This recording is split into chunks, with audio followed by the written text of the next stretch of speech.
Hello everyone, Justin Jahnz here again, and today I want to talk a little bit about the internet crisis in rural America.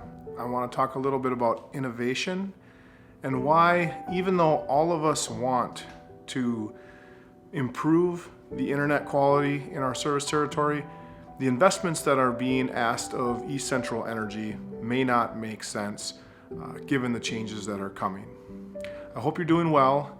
I hope you're enjoying the nice weather. It's a beautiful day today, and I just want to take a moment to thank you for the opportunity to provide this service territory with electricity. We are very grateful for the opportunity, and we never forget the responsibility that we have to you, so thank you for that. So music has been around for a very long time, but recorded music is relatively new. In 1931, the vinyl record was invented, and it was popular for quite a few decades. In fact, some would say that it's still the purest form of recorded music, and the record and the record player lasted a very long time. In 1966, the 8-track tape was invented. Now, many cars had 8-track players in them through the 60s, the 70s, and even into the 80s, 8-track tapes were quite popular. Most folks don't know it, but in 1963, 3 years before the 8-track tape, cassette tapes were introduced. Now, cassette tapes at the time were mostly used for recording and not for playback, and so they weren't as popular in the 60s and 70s, but during the 80s and the early 90s, they were very popular. Next came the compact disc. Now, the compact disc was very popular in the 90s, but it was actually invented and released in 1979. And so compact discs have been very popular, or were very popular through the 90s. But in 2001, a small company called Apple invented a product called iTunes. And now iTunes was the first real digital music format that became popular in our country and in the world. And as we know now, digital music really is the standard. And so much like that, the technology of the internet is rapidly changing.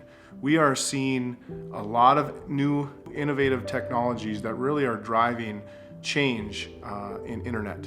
Now, there's a lot of folks who believe that the ultimate gold standard is fiber to the home, and that we ought to seek to have fiber to every home in our service territory. I live in an area where there's not a lot of good internet access. However, I was fortunate to be selected as part of a beta test for a new company, and that company is called Starlink. Now, Starlink uses the technology of low Earth orbit satellites to provide low latency, high speed internet. At our house, we average somewhere between 75 and 100 megabits per second. And the technology required to install this internet took about 3 minutes for me to install. Basically just a matter of running a power outlet to plug it in and then connecting the wireless router. So let me take you outside and show you what that technology looks like. Okay, so here we have the satellite dish. It's quite small. It's about 18 inches across, and there's a cable coming out of it that I have routed over here, and it goes into the house and provides internet access in the house.